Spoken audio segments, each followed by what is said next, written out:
All right, this is week 3. We're going to be looking at concept of the Nachash, or the serpent, and we're going to be looking at Lucifer and some of his background. So if you would turn with me to Genesis chapter 3. I'm going to start there. We're going to be bouncing around again. Apologize for kind of the Bible drill that you'll be going through. But also wanted to show you, again, you can get this small copy of the Book of Enoch. It is available on Kindle. You don't need to get this particular copy, but this is put out by Defender Publishing, skywatchtv.com. You can purchase it there. But they throw it in with a lot of their packages too, different books and stuff. But again, the Book of Enoch is not part of the canon. It is extra biblical. The reason we look at it is because it is quoted by Peter and Jude, and it is writing that the New Testament authors were familiar with. It would have been part of their context of understanding the spirit realm. Okay, that's why we're looking at it. Again, it does not hold the same weight as the Bible. It's very clear about that.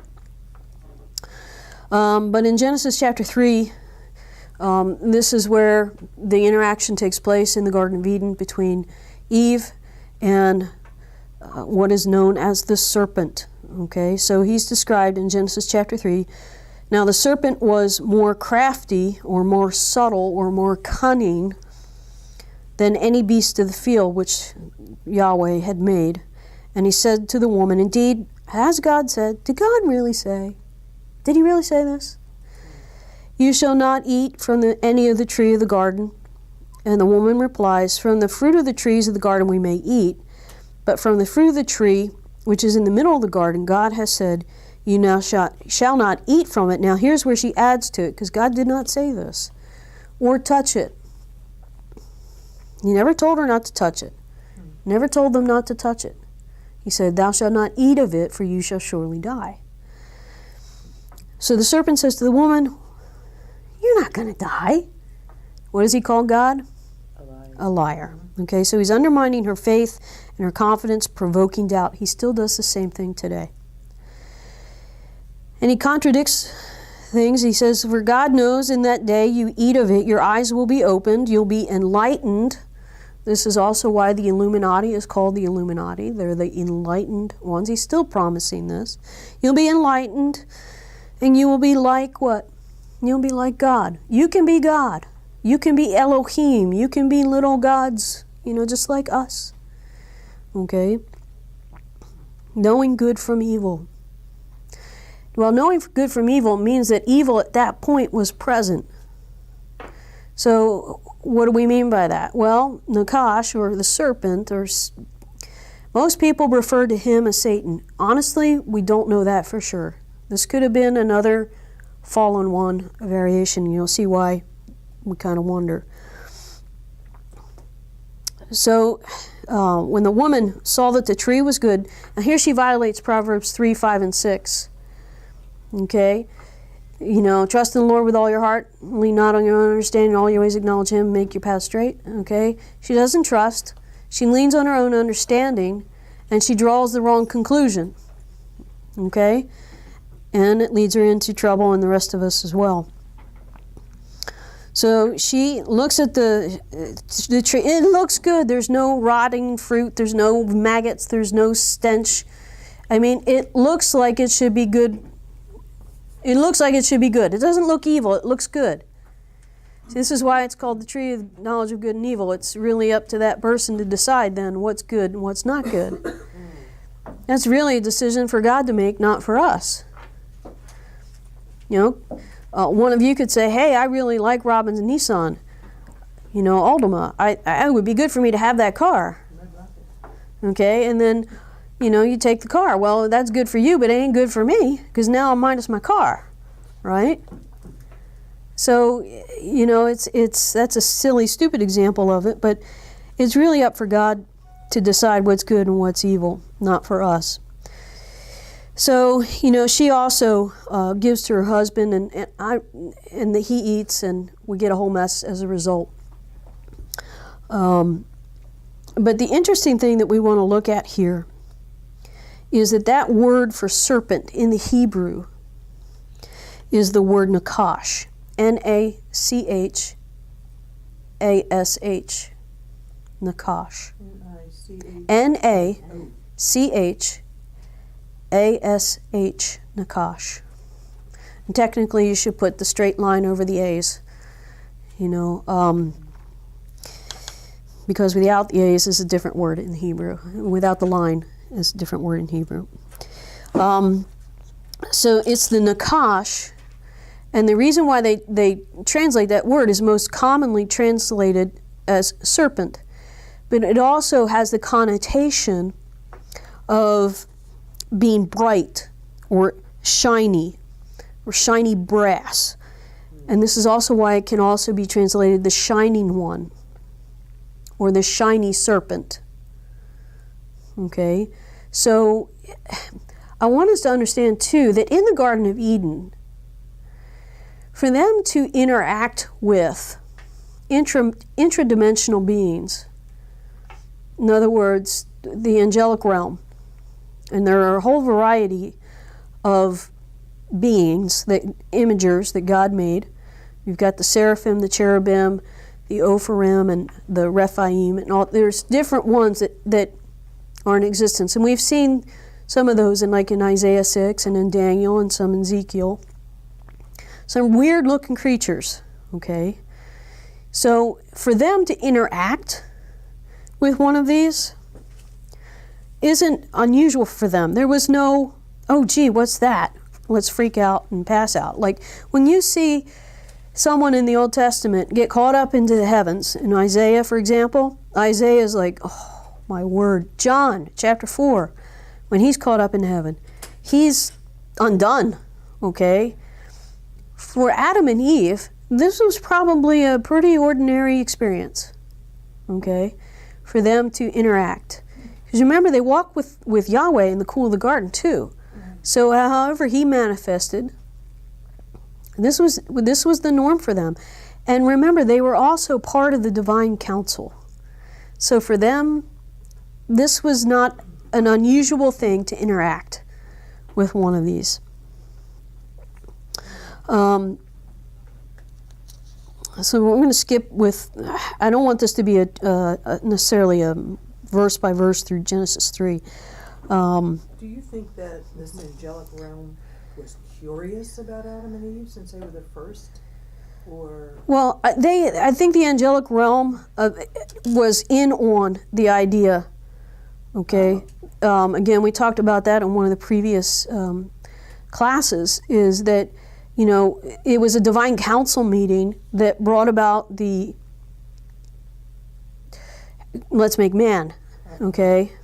Now obviously, Yahweh is the creator and Lord Jesus his agent to make creation, but it can be inferred that when let us make them in our image, let's make them imagers is the better translation of us. It was a divine council meeting that this was decided in. And again, God has a council not because he needs counsel, but because he engages that which he has created and allows them to partake in what he's doing. Now, there is one author that I read that I think this is sheer speculation because he has no merit. I don't know where he makes a statement. In fact, the reason I bought the book was because he was apparently so thorough in his footnoting. But this one, he did not show me where he came up with this idea. But the idea in his mind is that man was created to replace the fallen angels. That Satan and his crew had already rebelled. And so God says, okay, let's make man, let's make this other. I don't think there's any merit to that statement, okay? I don't think there's any basis. I think that's pure speculation for him to make that statement. Could it be? Yeah, but it could just as easily not be. We're not given a reason why God made man beyond it just was a good idea, for him to make us in his image and, to be part of his family. Okay. So at this point that we see in Genesis 3, Satan has already led his rebellion. Okay. So the fall has already taken place. He has convinced them to rebel against God, to do what was wrong. And then we have this curse that takes place. And Yahweh speaks to the Nachash and says, because you've done this, cursed are you more than all cattle or every beast of the field. On your belly you will go, dust you shall eat all the days of your life. I'll put enmity between you and the woman, between her seed. And we've talked about this before. Women do not have seed, they have egg. This is the first indication of God's plan of redemption, in that he's indicating the immaculate conception. Okay? Between your seed and her seed. He shall bruise you on the head, you shall bruise him on the heel. And so, again, he's basically even telling Nachash and his colleagues that, I already got a plan for what you're trying to do. So what I want us to understand is that even before this scene in the Garden of Eden, there's been a war going on. Okay? Satan didn't just lead his minions out of heaven. There's already been a cosmic war going on between God and Nachash and Lucifer and such. So when I use the word Nachash, I'm referring to the serpent of Genesis chapter 3. Now, when we look at the word Lucifer, which I believe is either Latin or Greek, I think it's Latin. Lucifer means light bringer or shining one. Okay, or son of the dawn. And that's a very key statement because, again, many of these angelic beings, regardless of what type they are, were referred to as stars or sons of the dawn. So this is why some people will conclusively say this had to be Lucifer. Yeah, maybe it was. It could have been. The word Satan means the accuser. Okay? So in each case, Nachash, Lucifer, Satan, it's not his real name. It's a description. Okay? And it's like saying the tricky one. Or, well, he's the accuser of the brethren. Well, what's his real name? Well, we might be able to, we'll see. It doesn't, you can pick a name for him, and that's pretty much what they did. All right, I want you to turn to Numbers chapter 21. We're going to kind of firm up this whole Nachash thing a little bit. Numbers chapter 21. We're going to be looking at verses 4 through 9. And this is part of the Exodus. They had set out from Mount Hor by the way of the Red Sea to go around the land of Edom. And the people became impatient, no surprise, because of the journey. And they spoke against God and Moses. Why have you brought us up out of Egypt to die in the wilderness? For there is no food, no water, and we loathe this miserable manna. So whining and complaining. So what's the Lord do in verse 6? He sends what? Fiery serpents. Again, Nachash. Among the people. And they bit the people so that some of the people of Israel died. So the people came to Moses and said, we've sinned because we've spoken against the Lord and you. So intercede with the Lord that he may remove the Nachash from us. Moses interceded for the people. And the Lord said to Moses, make a fiery serpent and set it on a standard. And it shall come about that everyone who is bitten, when he looks at it, he will live. Okay? There's a lot of symbolism to this. In fact, this bronze serpent that they set up wound up becoming a real trap for them. They wound up worshiping it as a relic. that sort of like the medical, Yeah, it could very easily have something to do with it.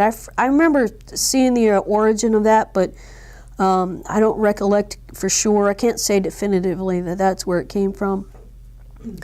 But definitely, the symbolism, look, he's really saying to the serpent, hey, you're going to be defeated by the cross. My translation here for in the Hebrew, it says that Nachash means literally snake, serpent, or the tempter.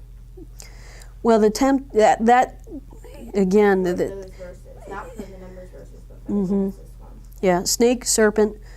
But again, when you, I get most of my stuff from Spyros Zodhiates, the dude that translated.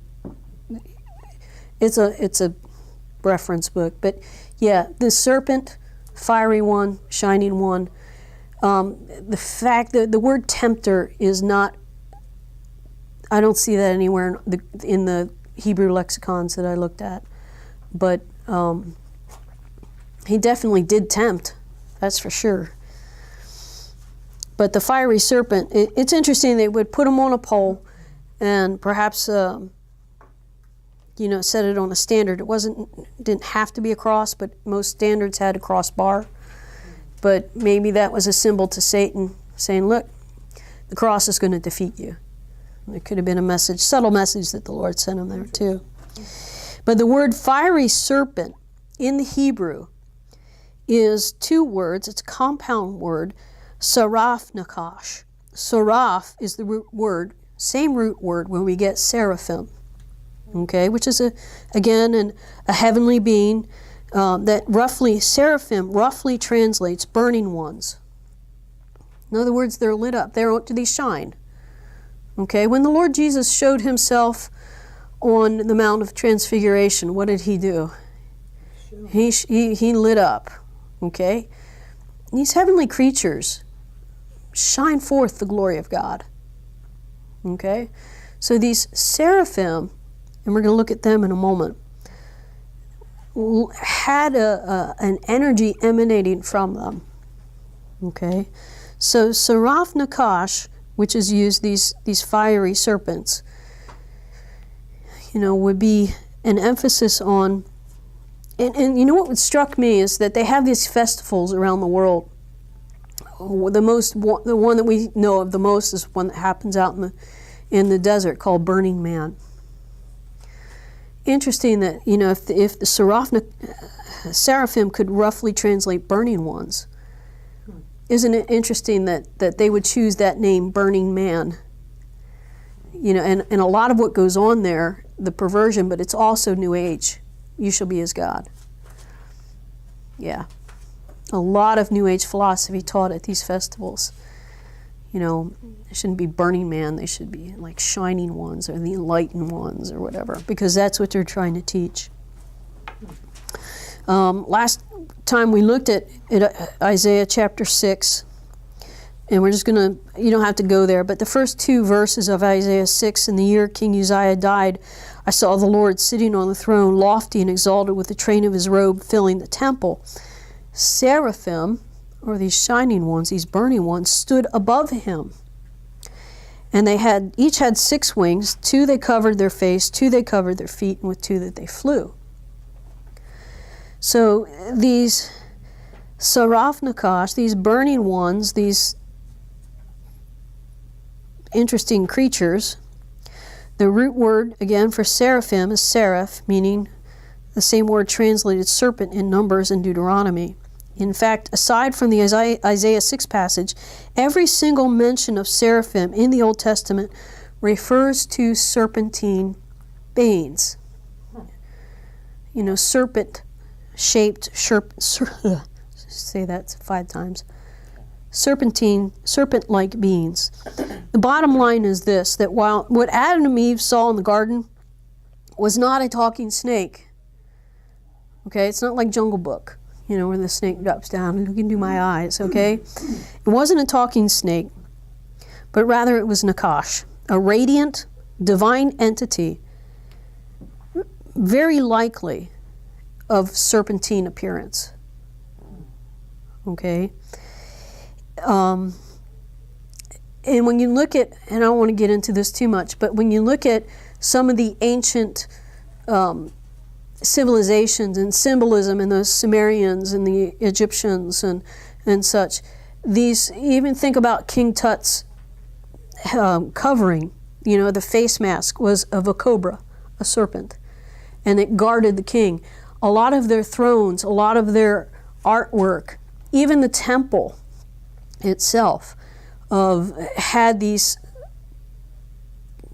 critters, these serpentine-like critters that were guarding the thrones. And if you think about it, if you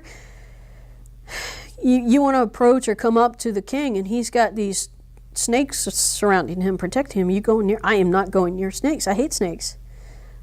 But again, this serpentine type appearance was very common, commonly known in the ancient civilizations. We're talking ancient, like Sumerian goes back to 10,000 BC. Okay, that they had this kind of stuff in their. I don't want to call it mythology, but what they depicted in their carvings. All right, let's go to Ezekiel 28. We want to focus in a little bit more on this person of the accuser, Lucifer, whatever you want to call him. Because it certainly seems like Nachash was more of a seraphim, okay? And this is why there's some people question whether it was actually Satan himself who did this deceiving or whether it was something else. And it doesn't really matter, honestly, because it could have been an agent for Satan to try to deceive man. Obviously, the idea for the whole temptation came from the enemy. But Ezekiel chapter 28, this is the lament to the king of Tyre, but we also know it is something more, okay? This is really a depiction of God's lament against Lucifer. And thus says the Lord, you had a seal, the seal of perfection. You're full of wisdom, perfect in beauty. You were where? What's it say? In verse 13. Ezekiel 28. You were in Eden. Every precious stone was your covering. Ruby, topaz, diamond, beryl, onyx, jasper, lapis lazuli, I love that color, turquoise, and emerald. One of the authors that I read says these are the same stones in the ephod of the priest of Aaron. So this creature, this entity, was serving as a priest in the Garden of Eden. Now, one of the things we need to understand too is the Garden of Eden was up on God's mountain. This is where the divine council took place. This wasn't, we kind of think of it down in the lowlands, but what they've come to understand now is that this garden was in conjunction with the mountain of God where the divine council took place. And this entity that's described here had some sort of role as priest in the worship that was taking place in the Garden of Eden. He was lead. This is why I've heard many times them say that Satan was the worship leader, the cherub that was in the archangel that was in charge of worship in the Garden of Eden. So he had no small role in Eden.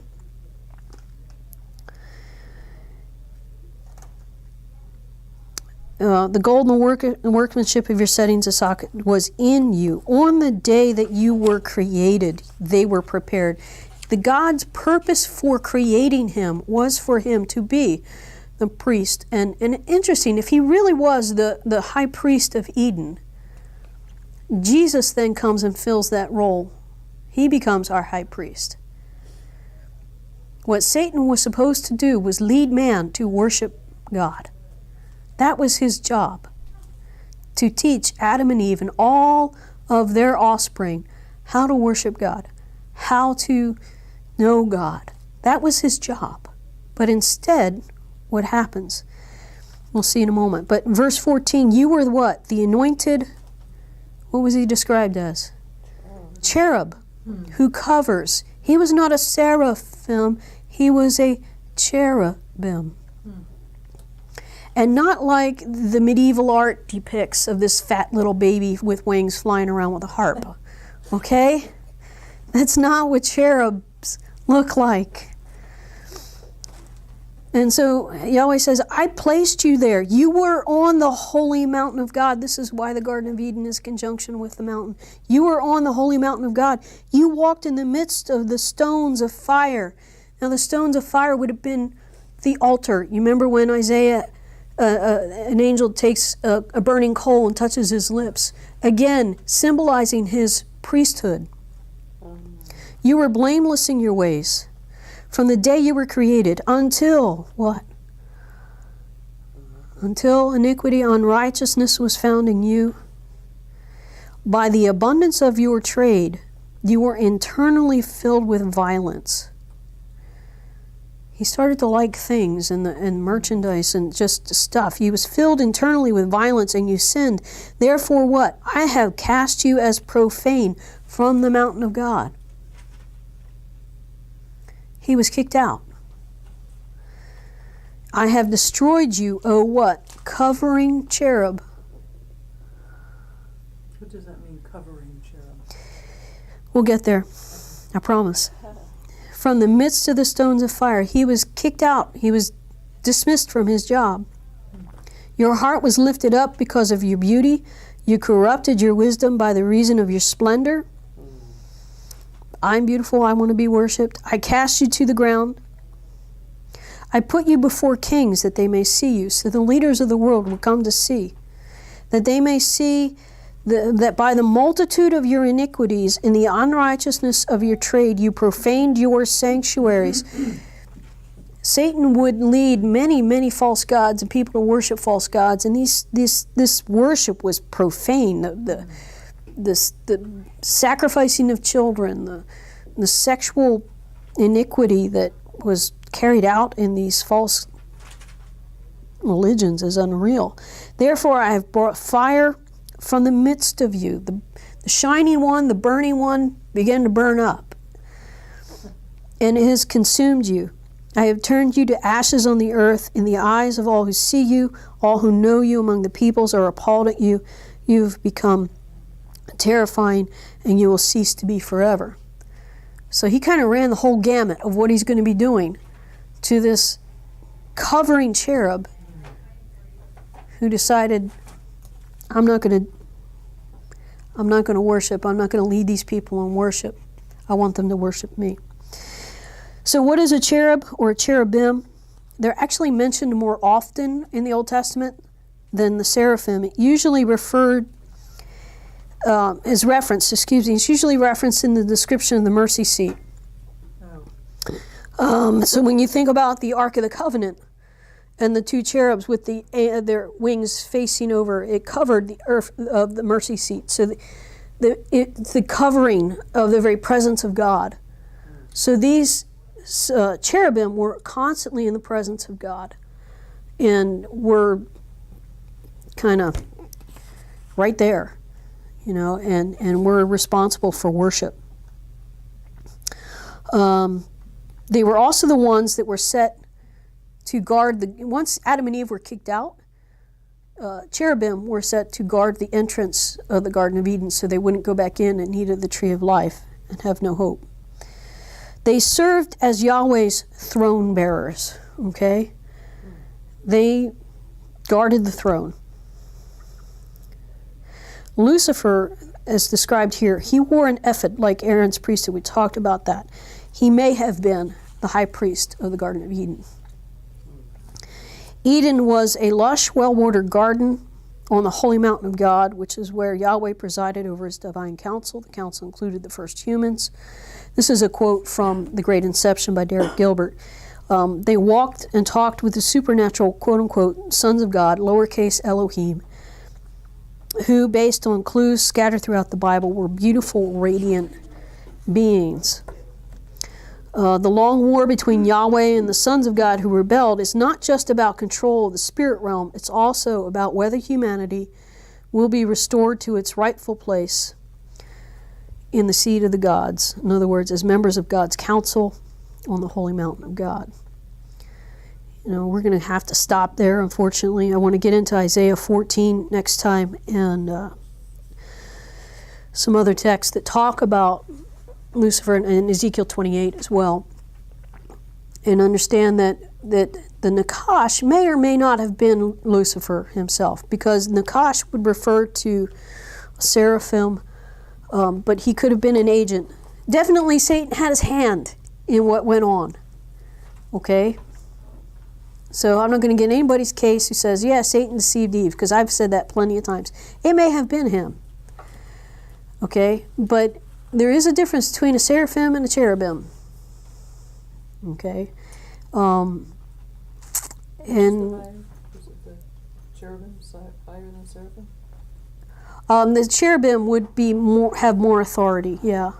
But isn't it the same serpent that's being referred to in Revelation 12 and 20? Revelation 12, again, would be a dragon, okay? It could be. It says the serpent of old who is called the devil, Satan. Who is called the devil, the accuser. It's quite possible. It is quite possible. I'm not coming down hard line, okay, on this. But when you look at the difference between a seraphim and a cherubim, he's called a cherub in... Then wouldn't enmity between woman or man and snake just be about serpents and humans, not Satan and God's kids? No, it would be about some sort of angelic being, some sort of supernatural being. Could he have manifested as in a different form that he would normally show up? He's very good at shape-shifting, okay? He's very good at appearing. We know that from Paul's writings that angels can the fallen angels can manifest as angels of light.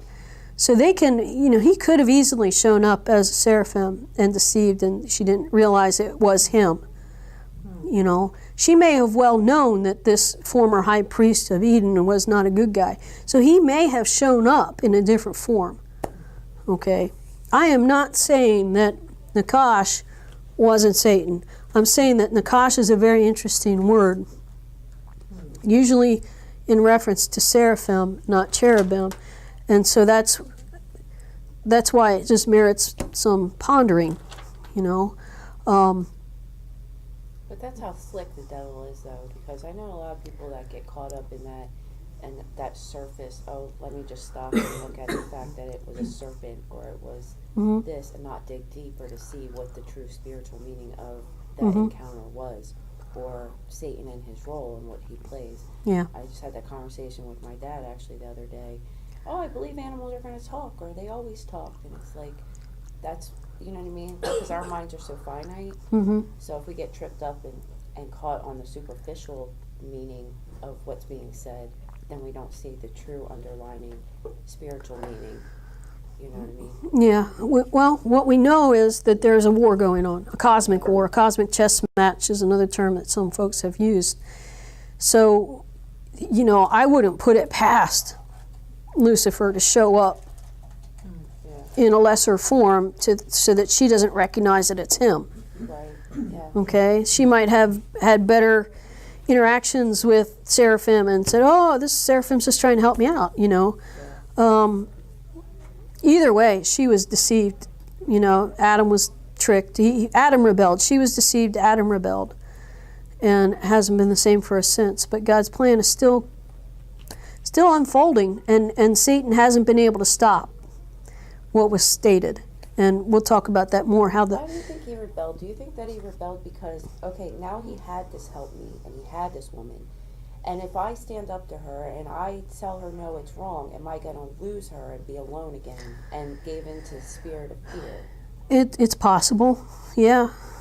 I mean, certainly the Lord rebukes him for listening to her and not leading, and not stepping in and correcting her.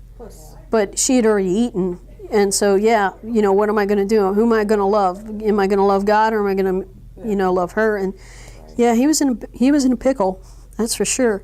Yeah, she was feeding his lust too. Right? Well, he didn't have lust at that point. Okay. That's right. Everything's perfect. Yeah. Right. So he didn't know any of that stuff. But It's neat though how everything was perfect, but yet the same one that still uses God's very words to confuse was confusing back then. oh, absolutely. He's just really good at twisting. A little bit of truth, a little bit of lie mixed in with a little bit of truth. Did God really say? And maybe he knew that she was just a little bit off too. Because God never said don't touch. Right. He said don't eat.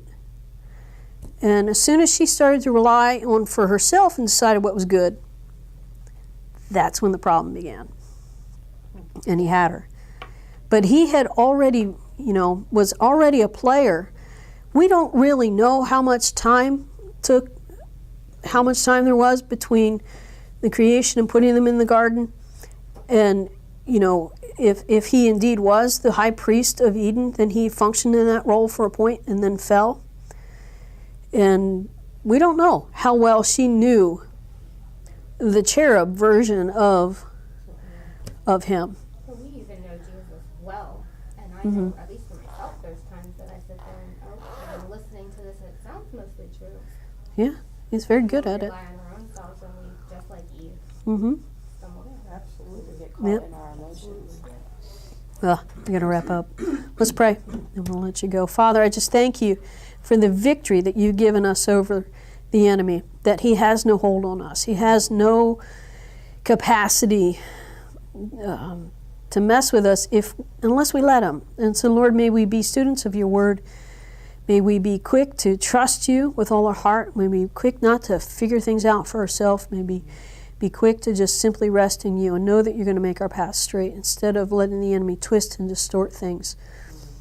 Teach us to take our thoughts captive and bring them back to truth, that your name might be glorified as we walk on in the power of the Spirit, in your truth, for your glory. In Jesus' name, amen.